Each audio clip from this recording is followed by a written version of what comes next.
자기가 여호와의 얼굴을 피함인 줄을 그들에게 말하였으므로 무리가 알고 심히 두려워하여 이르되 네가 어찌하여 그렇게 행하였느냐 하니라.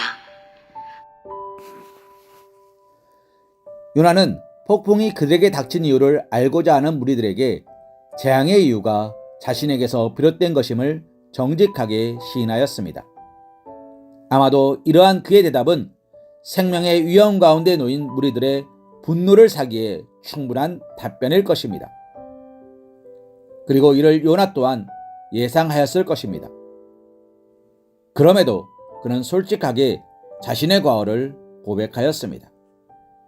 그리고 그는 내가 어찌하여 그렇게 행하였느냐라는 무리들의 책망과 다그침을 받아야 했습니다. 물론 제비뽑기를 우연의 결과로 치부하고 지금의 재난, 지금의 위기가 자신과 무슨 상관이 있느냐고 발뺌할 수도 있었을 것입니다. 하지만 그렇게 했다면 요나 개인의 책임을 피할 수 있었겠지만 그의 완악함으로 풍랑은 더욱더 거세게 일었을 것이며 그로 인하여 요나가 탄 배와 그 배에 탄 모든 사람들은 큰 피해를 입었을 것이며 결국 바다에 수장되고 말았을 것입니다. 그러나 요나가 문제의 책임이 자신에게 있음을 시인하므로 요나와 그 배에 탄 사람들은 문제 해결의 실마리를 찾게 된 것입니다.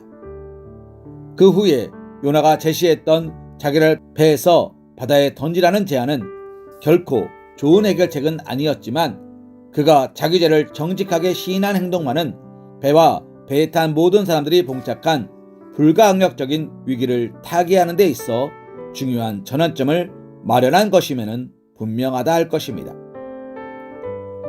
사랑하는 성도님, 우리가 범죄하는 것은 참으로 슬픈 일입니다. 그러나 더 안타까운 것은 많은 사람들이 자신의 잘못을 인정하지 않는다는 것입니다.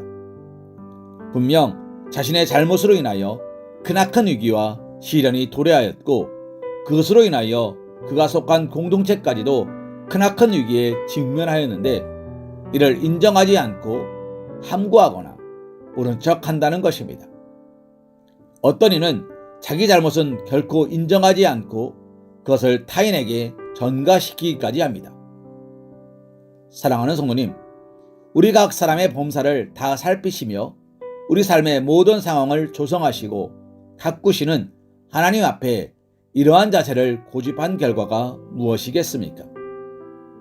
그것은 상황을 더 악화시키고 돌이킬 수 없는 지경에 빠뜨리는 결과를 초래하고 말 것입니다. 우리는 죄를 짓지 말아야 하며 죄가 끼치는 악한 영향력을 간과하지 말아야 합니다.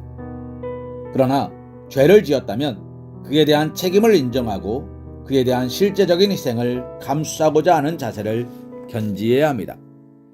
그리고 더 나아가 내가 지은 죄가 아니라도 직접적으로 내게 책임이 없다 해도 우리 자신이 속한 공동체와 우리가 살아가는 세상의 죄와 부조리, 연약함까지도 짊어지고 감당해 나가야 합니다. 그것이 세상 죄를 지시고 죄로 인하여 절망 중에 거하며 사망을 향하여 나아가는 우리로 하여금 생명의 길, 구원의 길을 가게 하신 우리 주님의 면모를 닮아가는 것이며 그러한 태도를 견지할 때 진정 우리가 속한 공동체와 우리가 살아가는 세상을 아름답고 축복된 것으로 가꿀 수 있을 것입니다. 사무엘하 12장 13절 말씀으로 오늘의 말씀 묵상을 이어갑니다.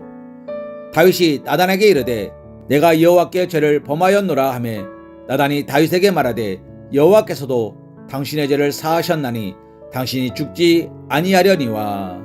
아멘.